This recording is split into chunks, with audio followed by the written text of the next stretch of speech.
What truly happened at Custer's last stand? Not from an officer's perspective, but from a warrior who was there, riding, fighting, and surviving the blood-soaked hills of the Little Bighorn. This is the story of Wooden Leg, a Cheyenne fighter who lived through it. Wooden Leg, a Cheyenne brave, was a participant in the 1876 Battle of the Little Bighorn. Originally named Kensito, he earned his new name after a leg injury from a fight with a wooden prosthesis. As a member of the Northern Cheyenne, he was a respected warrior.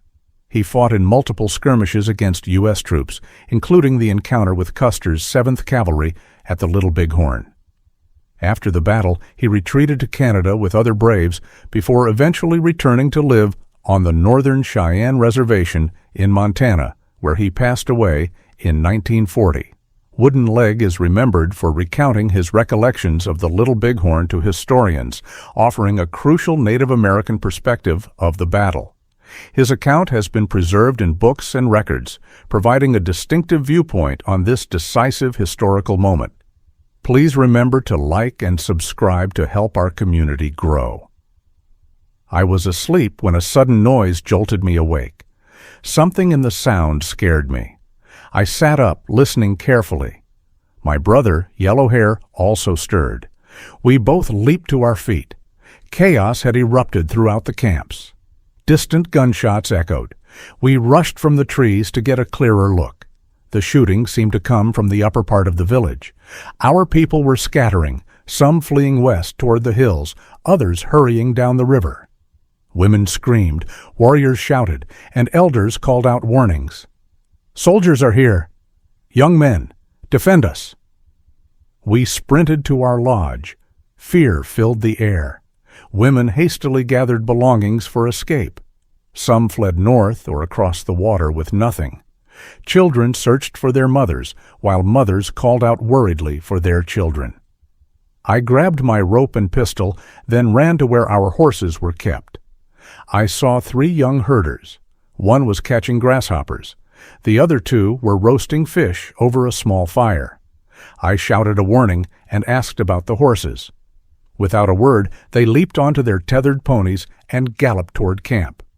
Just then, Bald Eagle's voice cried out, telling them to get the horses quickly. 2 more boys were already herding them in. I was breathing hard. Running was never my strength. I could walk for miles, but running tired me out fast. I walked back to our lodge. My father, covered in many scars, had already retrieved my favorite horse from the incoming herd. I emptied my war bag and prepared for battle.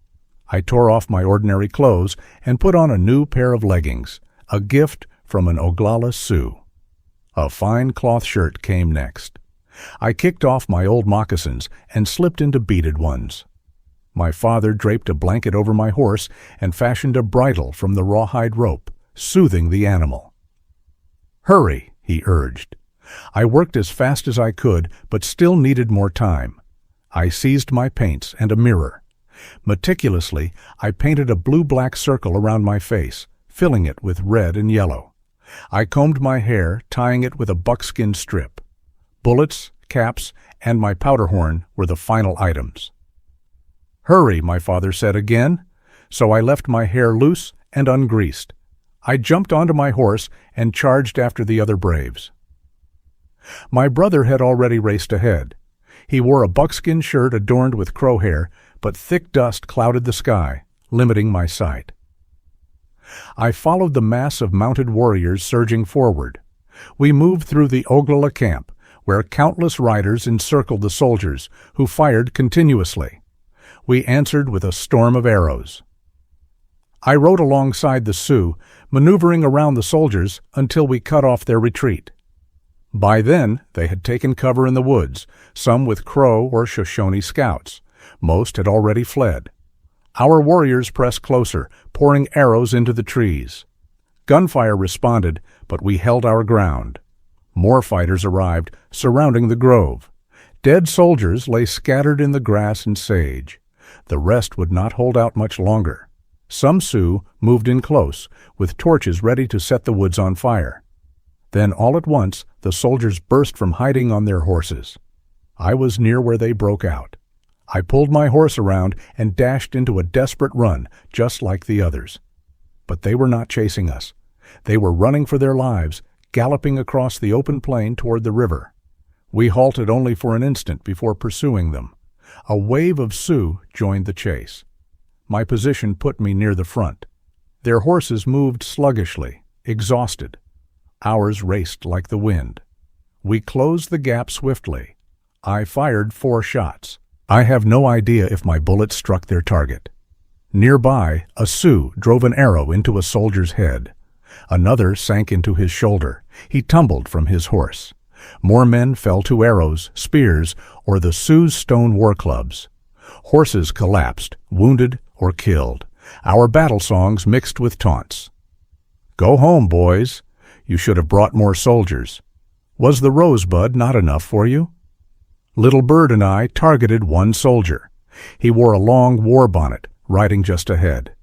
We flanked him, Little Bird on his right, myself on his left, whipping his horse on its back. It felt dishonorable to shoot him, and I needed to save bullets. But he turned in his saddle and fired into Little Bird's leg. Enraged, I slammed my whip's elk antler handle hard against his skull. The blow stunned him. I grabbed the rifle slung on his back, pulling it free as he sank to the ground. I left him there, alive or dead, I could not say. The tide of fighters carried me forward, though now I clutched a soldier's rifle, useless without any bullets. 3 cavalrymen broke from the chaos, riding back up the valley toward their original position. Sun Bear, Eagle-Tail Feather, and Little Sun, 3 Cheyenne, joined Sioux riders in the pursuit. This is what they later reported. One soldier turned toward the river and vanished into the woods. The other 2 raced south. One swerved right into a gully, where he was cornered and killed at its edge. The last man sped toward Reno Creek, then turned sharply, heading back to the trees across from the creek's outlet. He dismounted and hid in the brush. Sioux and Cheyenne surrounded him. They said he fought fiercely, firing his revolver until it was empty before dying. Meanwhile, Crooked Nose, a Cheyenne, and Sioux warriors chased a war bonnet scout who fought with the soldiers. The chase continued on foot through a marshy stretch, then into the northern timber. After exchanging gunfire and frantic escaping, the enemy scout was slain. I missed all of this. I was busy chasing soldiers fleeing into the river. Warriors packed the riverbanks, clubbing and shooting as troopers thrashed in the water. I will never know how many perished in that spot. I swung my captured rifle like a club, knocking 2 soldiers from their horses into the current. Most warriors stopped at the river, but some, myself included, crossed over. On the far side, Whirlwind, a Cheyenne, confronted another war bonnet scout. Above the commotion, a single voice thundered, "I am not aligned with the soldiers. I am all Indian, all Cheyenne." The voice of Little Wolf, one of our 4 honored old chiefs, boomed over the agitated crowd. Speaking in our tongue, which many Sioux did not understand, he stood tall among 7 lodges of people who had only just arrived. Yellow Horse, an elder from the Southern Cheyenne, pushed me forward. "You are his kinsman, and you speak Sioux. Be his interpreter." As we moved through the angry mob, I saw even some Cheyennes like White Bull, angry about his wounded son, Noisy Walking, accusing Little Wolf of helping the soldiers.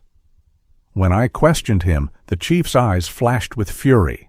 "You foolish boy, would I bring wives and children to aid soldiers? Does anyone think I am a white man's dog?" His chest swelled. "I will fight anyone who says my heart is not Cheyenne."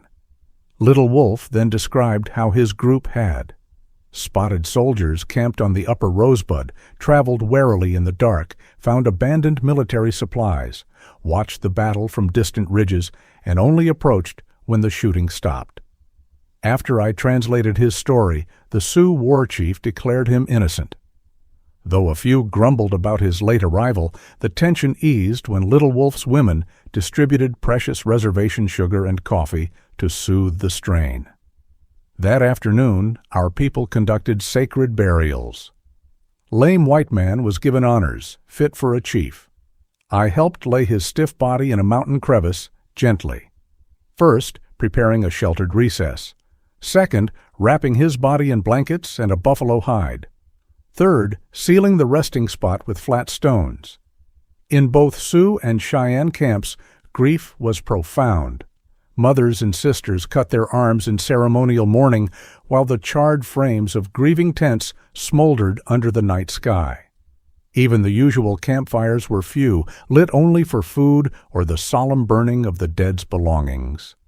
While some young men still skirmished with the remaining soldiers trapped across the river, others returned weary from the fighting. Old men rode through the villages, their throats hoarse from singing brave heart songs and calling for courage. But this was a time for watchfulness, not for bravado. 5 of us, Big Nose, Yellow Horse, Little Shield, Horse Road, and myself took turns patrolling through the dark.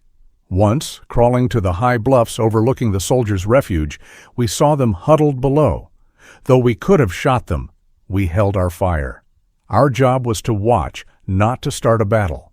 When relief finally came, I did not search for my family.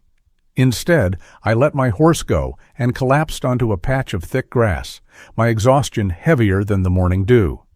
The land itself seemed to wait, holding its breath for sunrise.